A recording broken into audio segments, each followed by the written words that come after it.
Hi, welcome to this week's weekly roundup, and first of all, my apologies, there's been no other content in the last week. I had my COVID jab this week, my first one, and I'll be perfectly honest, that AstraZeneca one knocks you for 6 potentially, so that knocked me out for a day and a half, so this is the only content I've been able to put together in that time.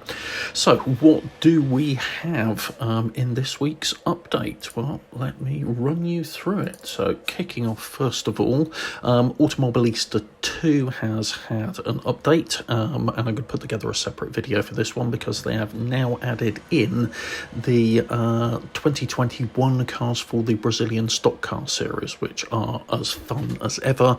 In addition to that, there's been a load of other tweaks and updates to the physics and force feedback, UI, HUD, etc. So a whole host of things going on in there. In addition to that, Raceroom has had an update. This one's mainly around balance of performance. Quite a long list of stuff that's been balanced around this, as well as general tweaks to the physics as well. So a nice little update there weighing in for Raceroom. RFactor 2 has updated all of its Formula E content, so that includes all of the paid for stuff. So, such as the Gen 2 car, Hong Kong, New York, Berlin, and the free test track has also been updated as well. So, if you are a Formula E fan and have RFactor 2, there's some stuff for you to play around with just there. Wreckfest has also dropped an update, and in this one we see basically a new tournament come in. No real totally unique new content here, but there have been new routes laid out for Pine Hills Raceway in there. Being ill, I've not had a chance to play around with this one yet, which is a shame because I do love me a good bit of Wreckfest. And then we also have the an update for Assetto Corsa Competizione v1.7.6, which is a hotfix.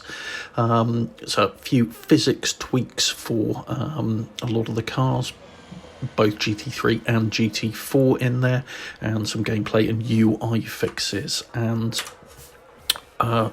speaking of Assetto Corsa, but not of the Competizione style, it's the title that refuses to grow old gracefully and die, because we have the news that the 2021 Ferrari eSport series will once again be using Assetto Corsa, and we will be getting a new 488 variant coming out with this as well, which is good news. The car's not been released yet, but if you sign up you will get that one.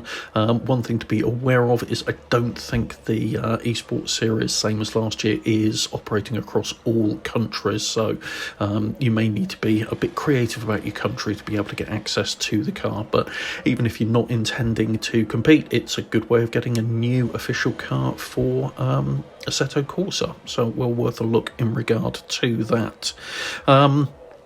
That's it really in terms of the main news, but one of the things I did want to mention in passing, it's not sim related, but it is motorsport and automotive related, and that is in the last week we've unfortunately had the sad passing of 2 people who were still remain very prominent and well regarded within the motorsport and automotive industry. That was Murray Walker, the Formula 1 commentator from the UK, died at the weekend, well into his 90s, and an absolute genius, if slightly cavalier commentator. I grew up listening to his Formula 1 and motorsport commentary, so embedded a big part of my life. And then the other one, at the far too young age of 51, Sabine Schmidt, the ringmaster and winner of a number of races at the Nürburgring, passed away from cancer at the age of 51. And it's in tribute to Sabine Schmidt that this week's mod content you're looking at comes from. So most of you, I would imagine, are aware that on an episode of Top Gear she took a Ford Transit van around the ring in a quite frankly stupid time, not a time I can even get close to matching in a sim with zero fear of death. But here we go, it's white van lady time. around the Nürburgring. So this is a VW Ford Transit mod. I'll leave the link to this one down below, and this is also the enhanced version of the tourist layout of the Nürburgring, which to me adds quite a bit to that tourist layout. Again, I'll leave the link to that down below. So that's this week's news roundup. If you found this useful, please do hit the like button, and if you want to see more content like this, subscribe to the channel and hit the bell icon to be notified when new content gets uploaded. Thanks very much, everybody. Have a good week. Take care.